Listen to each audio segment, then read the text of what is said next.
Bonjour tout le monde. Donc, je suis le docteur Desmangles et de temps en temps, je vais vous mettre des petites vidéos pour que nous arrivions à comprendre plus facilement la physiologie, euh, donc les différents chapitres de la physiologie et m'a fait là en utilisant le livre de référence qui est le Marien. Donc, aujourd'hui, on va commencer avec le système respiratoire. Et m'encourage tout le monde à essayer un livre, là, OK? Parce que lorsque vous avez le livre, automatiquement, il y a bon lien Internet qui permet tout gain livre là de façon électronique. Alors, et faut gagner Internet sous lui et ou pas qu'à télécharger, mais ou qu'à servir avec elle, genre m'a fait là, pour nous cas ouais, ça m'a fait. OK? Alors, ça qui est intéressant dans le livre là, c'est le début. Le début, il y a bon et le plan. Donc, dans ce chapitre, vous découvrirez que, c'est la première, le système respiratoire fournit des molécules d'oxygène aux cellules et en retire les molécules de dioxyde de carbone. Là, il y a et partie qui puis il y a bon résumé, OK, l'objectif en quelque sorte du système respiratoire. Et puis il y a divisé en deux. Donc vous allez découvrir que le système respiratoire fournit des molécules d'oxygène aux cellules et en retire des molécules de dioxyde de carbone en examinant d'abord l'anatomie fonctionnelle du système respiratoire. Donc, un petit introduction sur l'anatomie fonctionnelle du système respiratoire. Et en étudiant de plus près, il y a tout bon numéro chapitre, hein, les voies respiratoires supérieures, les voies respiratoires inférieures, y compris les poumons et la plaie. Puis, une fois qu'on finit d'examiner tout ça, en étudiant la physiologie de la respiration. Donc, ça, c'est anatomie fonctionnelle. Donc, il va surtout insister sur les structures qui font partie du système respiratoire. Et puis, on va aller d'emblée à partir de 22.4, OK, à la physiologie de la respiration. Et le ça, comme ouais, c'est le fonctionnement. Comment l'air entre-t-il et sort-il des poumons? Comment évalue-t-on la ventilation? Comment les gaz se déplacent-ils entre les poumons, le sang et les tissus? Comment le sang transporte-t-il l'oxygène et le gaz carbonique? La régulation de la respiration, l'exercice et l'altitude. Et que se passe-t-il quand les choses tournent mal? Parce que, en fin de compte, si nous étudions physiologie, c'est pour que nous comprendre le bagage pas marcher bien lorsque on arrive dans la pathologie. Et enfin, en explorant le développement et le vieillissement du système respiratoire. Après plan, OK, ça qui est bon, il faut commencer par une petite introduction. Donc, loin d'être autonome, notre organisme est influencé par l'environnement. Donc, il tire les substances essentielles à sa survie et où il déverse ses déchets. Donc, pour nous fonctionner, faut nous joindre manger, faut nous joindre aussi de nutriments, des bagages qui vont permettre nous vivre, c'est ça qui veut dire des substances essentielles à sa survie. Et naturellement, nous gagnons des déchets, que c'est pipi, que c'est toilettes, qu'il faut nous remettre. Les milliers de milliards de cellules de notre organisme ont besoin d'un apport quotidien de molécules d'oxygène pour accomplir leur fonction vitale. Nous pouvons survivre quelques jours sans nourriture et sans eau, mais nous ne pouvons absolument pas passer de, d'oxygène. Bon, je fais une petite introduction. Alors, ça qui est bon dans le livre là, c'est que l'on achète le livre là, il y a bon accès à des vidéos. Et avantage vidéo, hein, l'on passe vidéo, hein, pour commencer à comprendre chapitre. Donc, on a dit, regardez l'animation, ça nous pas besoin de si vous avez trouvé ce que je peux appeler les formules électroniques pirates. Et donc, là, on achète les livres, là, et tout bon, et met tout fait ça. Et, première animation, ce sont les échanges gazeux. Ça va vous remettre en confiance, ça va vous mettre dans le bain de l'affaire. Petite vidéo que, de temps en temps, on va commenter vidéo ça avec nous.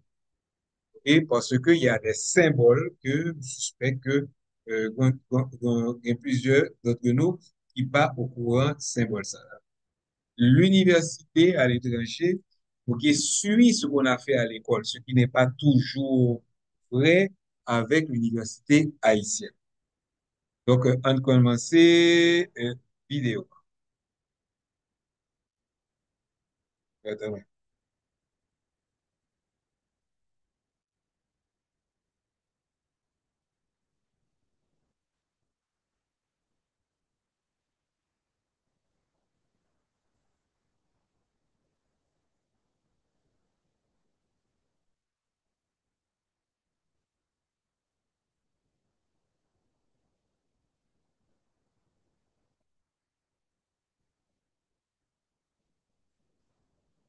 Donc, vous petit camper là, parce que nous avons cherché le bouton stop là, nous allons le reprendre pour nous comprendre déjà le symbolisme.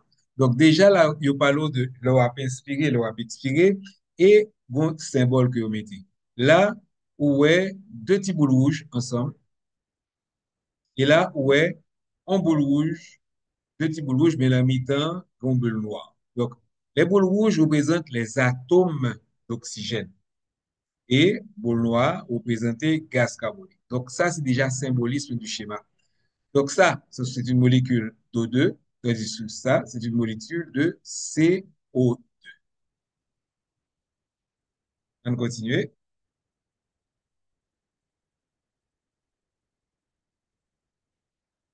Donc, ouais, l'eau a expiré, il montre qu'on a plus de molécules de CO2 qui sortent dans la bouche, tandis que le où tu as inspiré, comme on arrive là, inspiration, ok, regardez bien. Donc, ouais, l'eau a inspiré ou inspiré beaucoup plus de molécules d'oxygène. Et quelques petites molécules de gaz carbonique que nous inspirons parce que vous savez que le gaz carbonique fait quand même partie de la composition normale de l'air. Mais pour montrer plus O2, donc les deux bouts rouges qu'on va inspirer.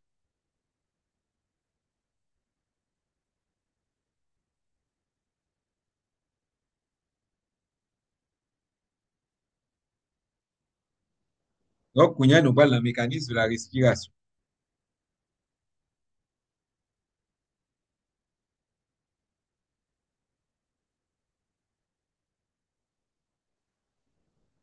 Donc, dans le schéma ça, on montre qui genre, qui genre volume cache thoracique, qui genre la pour augmenter. Premièrement, la contraction du diaphragme provoque son abaissement et la contraction des muscles intercostaux, ok, pourra provoquer l'élévation des côtes. Donc, l'élévation des côtes et l'abaissement du diaphragme permet justement l'augmentation du volume de la cage thoracique.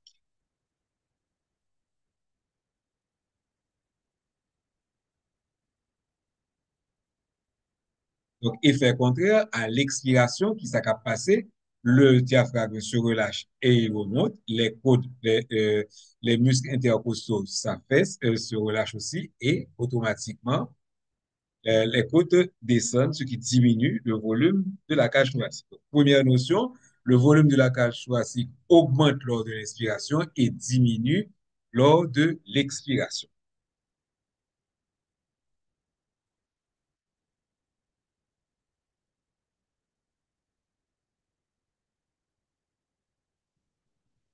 Il reprend le même principe là, mais on représente les molécules d'air. OK, là, il va faire distinguo, il va distinguer, il va faire séparation entre molécules de gaz carbonique et molécules d'oxygène, puisque il y a plus stable montrer le flux, c'est-à-dire les trajets, la direction des molécules lors de l'inspiration et lors de l'expiration. Donc, lors de l'inspiration, il montre les molécules qui passent par la trachée et qui entrent dans les poumons. Et lors de l'expiration, naturellement, il y a pas trop phénomène inverse.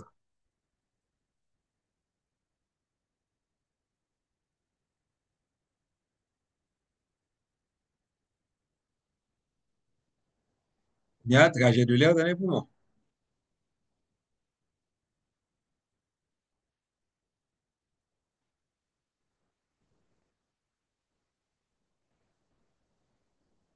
Donc là encore, si vous regardez bien symboliquement, où est que il y a beaucoup plus dans l'air inspiré, où est que il y a beaucoup plus de molécules d'oxygène que de molécules de gaz carbonique.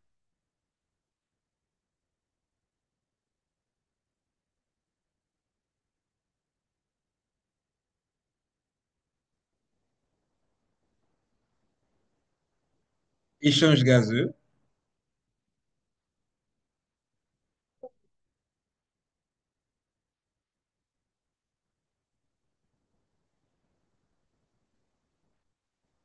Donc, dans le capillère sanguin, ça, songez que le capillère sanguin, c'est un vaisseau sanguin où les échanges se font. C'est seul au niveau des capillaires que les échanges se font. Les veines, les vénules, les artérioles ne font que transporter le sang. Parce que au niveau des capillaires, c'est là que se font les échanges. Et là, on revient encore avec symbole. OK, bon, notez, ouais, et gaz carbonique et symbole oxygène. Mais là, on gagne deux types de globules rouges. Les globules rouges qui ont reçu de l'oxygène et les globules rouges qui sont dépourvus de l'oxygène. Les globules rouges qui sont dépourvus d'oxygène, les noirs, tandis que globules rouges qui oxygénés, ils sont rouges. Donc, naturellement, ils ont exagéré couleur globuleux pour tout simplement pour vous faire comprendre ce qui se passe.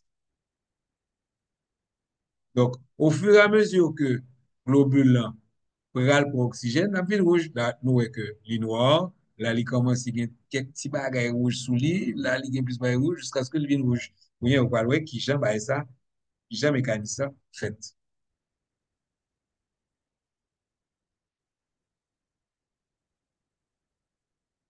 Alors là, bon, l'autre molécule qui paraît, c'est molécule ça. Et, il y a oxygène là-dedans, OK? Et il y a gaz carbonique tout. OK? On le verra après, c'est la formule du bicarbonate. OK? Et qu'on six molécules blanches là. OK? Si vous songez bien, bicarbonate là, c'est H3, c'est HCO3 ou bien HCO4. Comment on va dire comme ça? Oui, c'est HCO3. Donc, on a le H, on a le C et on a un, deux, trois molécules d'oxygène. Donc, ça, c'est l'autre symbole que vous avez.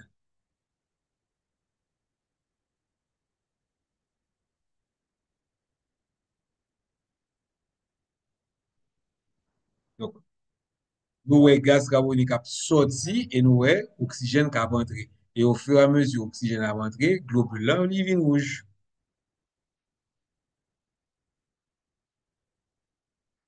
Transport de l'oxygène.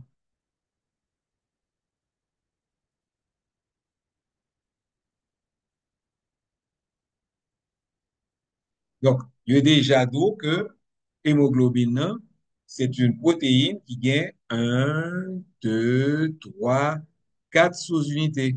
Et chacune dans sous-unité ça, il va capter une molécule d'oxygène. Autrement dit, O2, donc deux atomes d'oxygène.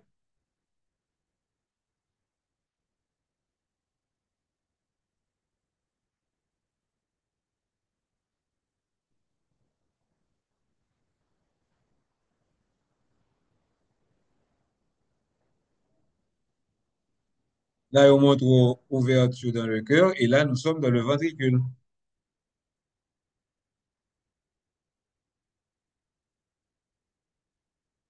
Maintenant, nous sommes dans la circulation systémique. Échange gazeux dans les tissus. Avant, on était dans la circulation pulmonaire.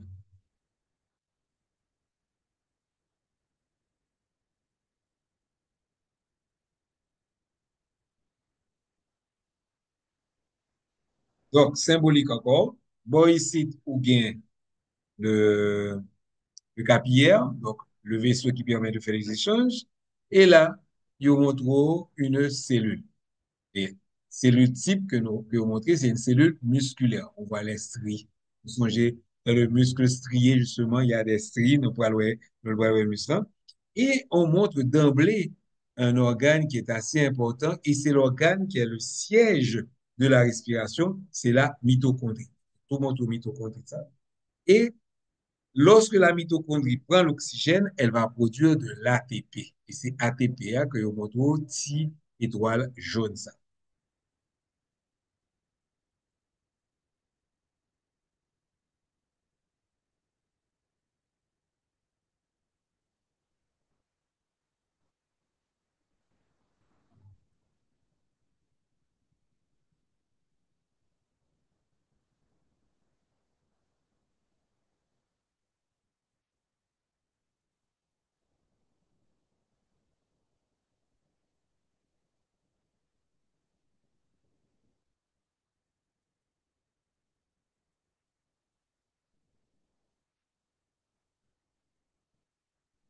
Donc, notion importante, OK? Le transport du gaz carbonique se fait de deux façons. En façon, gaz carbonique nan pral rentre dans globule rouge qui kounya pi noir, mais on l'autre quantité de gaz carbonique qui pral rete dans le plasma.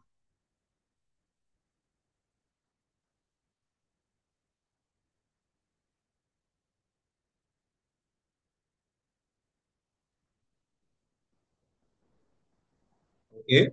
Donc là, on voit bien le bicarbonate qui est formé d'un atome d'hydrogène, de trois atomes d'oxygène et d'un atome de carbone. Donc ça donne bien HCO3. Alors, avant, par contre, si m'a ka jwen une image là qui juste avant, il montre un corps qui s'était produit et qui va se décomposer en deux. Donc, c'est un venu, OK? Et avec libération d'un T+. T+, ça, c'est un proton, c'est un ion H+. Si nous songez et formule hydrogène, là, l'hydrogène, là, c'est en fin de compte un électron et un proton. OK?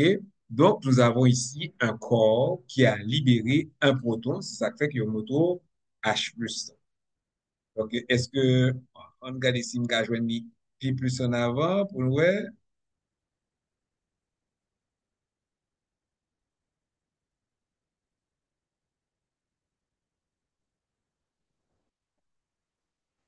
Donc, on reprend parce que là, c'est un nouveau corps que nous a montré. On va essayer d'aller image par image. Donc, ici, on retrouve la molécule de gaz carbonique. Vous songez que, bon, par contre, ce sont les cours de chimie, on vous dit que le gaz carbonique, c'est CO2, mais les molécules sont en ligne droite. Et là, nous avons, nous songez, blanchissant, c'est l'hydrogène. Donc, on a H2O. OK? Et on se rappelle, bon, je, peut-être pas être au bagage, mais on se rappelle que la molécule d'eau est une molécule qui est polarisée, qui a un pôle positif, un pôle négatif, bon, whatever. Et en fait, quand ces molécules ne sont pas alignées, donc là, nous avons CO2 qui va s'unir à H2O.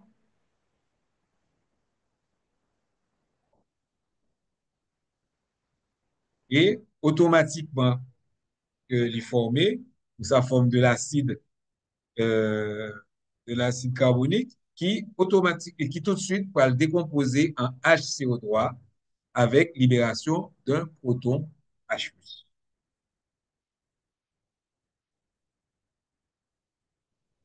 Et nous voyons que proton H+, hein, il rentre dans l'hémoglobine.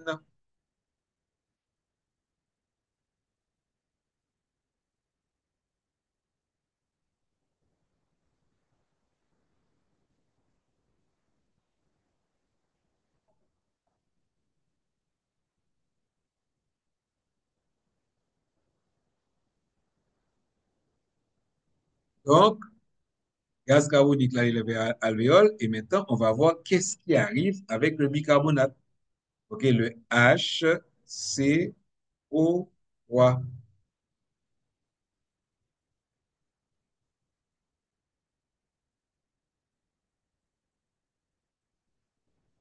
Donc là, nous voyons que bicarbonate, qui ça le fait? Il a récupéré, allez, on va bien. On va voir que le bicarbonate va récupérer son proton, devenir de l'acide carbonique, qui va tout de suite se décomposer en eau et gaz carbonique. Voilà. Là, ouais que le bicarbonate a pris le proton qu'il avait perdu et automatiquement, il s'est séparé en deux. OK? Dioxyde de carbone et l'eau qui est partie puis devant.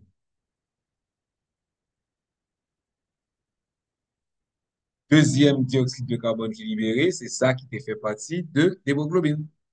Donc, pour nous résumer, on avait deux formes de transport du gaz carbonique. Une qui était dans l'hémoglobine là, et qui va libérer et va s'en aller dans les poumons. Deuxième qui est sous forme de bicarbonate qui va récupérer son photon H+, devenir pendant un très bref instant de l'acide carbonique qui lui-même va le diviser, ok, en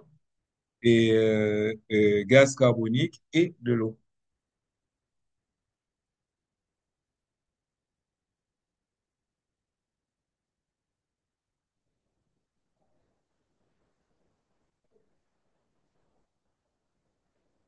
Une fois ça, l'air expiré, si vous regardez bien, il y a plus molécules de gaz carbonique que des molécules d'oxygène.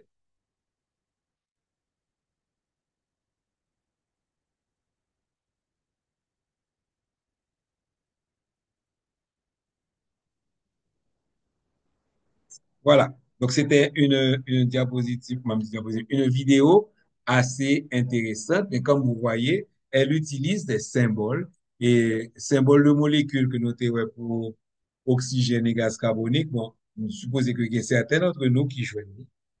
OK, mais il y a des autres qui te compte. Donc, tout qu'un symbole ça, de la molécule d'oxygène, de la molécule du bicarbonate, de la molécule du gaz carbonique. OK, donc maintenant, une OSA, notre gens solide pour nous lire.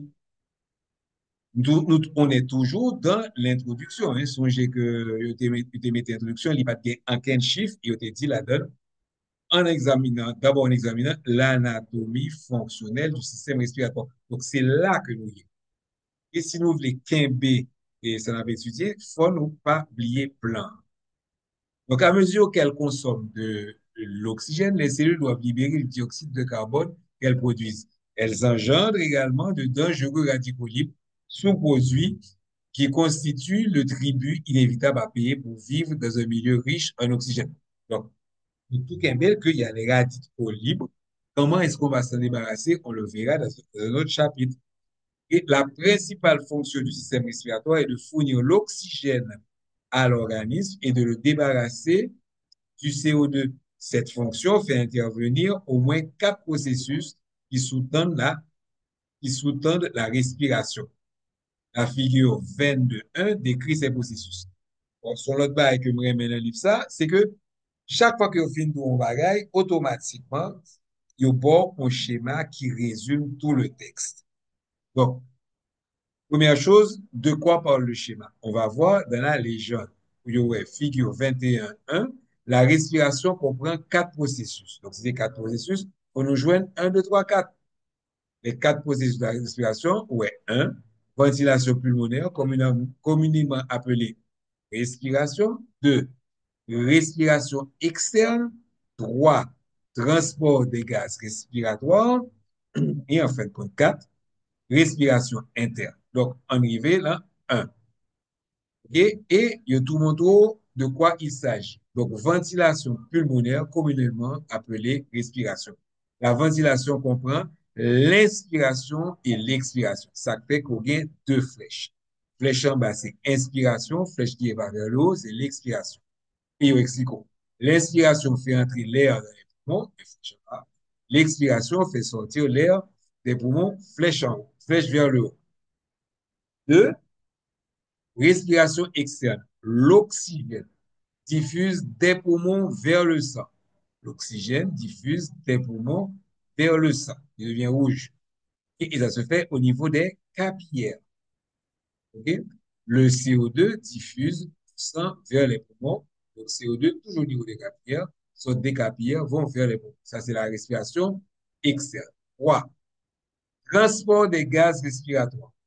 Et donc, on va passer de la circulation pulmonaire, où il y a eu les échanges oxygène entré, gaz carbonique sorti, et on retourne maintenant, ça retourne pour faire partie de la circulation systémique. Et c'est le transport des gaz respiratoires de la circulation pulmonaire à la circulation systémique et vice-versa. En fin de compte, quatrième, respiration interne. L'oxygène diffuse du sang dans les cellules, toujours au niveau des capillaires. Donc, du sang dans les cellules et le gaz carbonique diffuse des cellules vers les capillaires. Et, mettons petit barré en plus, les cellules de tissu utilisent l'oxygène et produisent le gaz carbonique durant la respiration cellulaire. Donc, la respiration interne est le siège de la respiration cellulaire. Donc, vidéo ba nou ti bagay, schéma ba nou deuxième bagay, nous mettre continue. OK? Bien que seuls les deux premiers processus relèvent directement du système respiratoire, c'est-à-dire la ventilation pulmonaire, communément appelée la respiration, et la respiration externe, OK? Cette fonction fait intervenir au moins quatre processus. Pardon. Bien que seuls les deux premiers processus relèvent directement du système respiratoire, ils sont impensables sans les deux autres. Autrement dit, sans le transport des gaz respiratoires et la respiration interne. Le système respiratoire et le système cardiovasculaire sont donc étroitement liés, tant et si bien que si l'un des deux défaille, le manque d'oxygène fait mourir les cellules. L'utilisation d'oxygène et la production de gaz carbonique par les cellules, c'est-à-dire la respiration cellulaire, sont la pierre angulaire de toutes les réactions chimiques qui produisent l'énergie ATP dans l'organisme. Ça, je vais le montrer plus bien dans un fameux cycle qui va tout le monde peut-être fait mal, qu'on appelle le cycle de Krebs. Nous expliquerons la respiration cellulaire qui n'est pas une fonction du système respiratoire au chapitre 4. Déjà sauvé nous. Déjà, on va parler de chapitre ça. Et comme il a pour fonction de déplacer de l'air, le système respiratoire joue un rôle dans l'olfaction et la parole. Donc, on a besoin de l'air dans l'olfaction, c'est-à-dire pour prendre les odeurs, et dans la parole pour émettre des sons. Okay? Et on a fini avec la première partie de l'introduction. Maintenant, il y a une deuxième partie où on va introduire les autres. Donc, c'est l'anatomie fonctionnelle du système respiratoire. Le système respiratoire comprend le nez, les cavités nasales, les sinus paranasaux, le pharynx, le larynx, la trachée, les bronches et les ramifications, ainsi que les poumons qui contiennent les sacs alvéolaires où s'ouvrent les alvéoles pulmonaires. Les voies respiratoires supérieures, décrites dans le tableau 22.1, donc toujours en référence, comprennent toutes les structures depuis le nez jusqu'au larynx, tandis que les voies respiratoires inférieures, chapitre 22.2, sont formées du larynx et de toutes les structures sous-jacentes. Donc, il y a tout bon page là. Donc, dans 948, on va joindre tous les deux tableaux, bon, pas pour le cognac, parce que quand on va voir ça en détail, on verra les tableaux.